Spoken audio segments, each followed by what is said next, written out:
got cough, slap yourself to reduce the cough.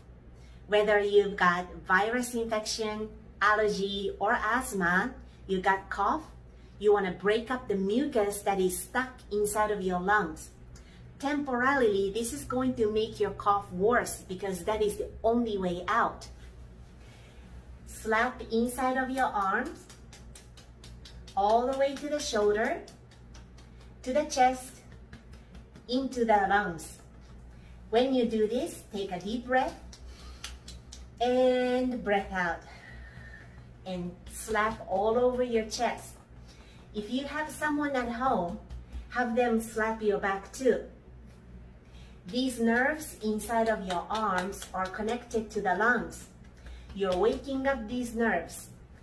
Waking up these nerves to stimulate lungs to expel the mucus.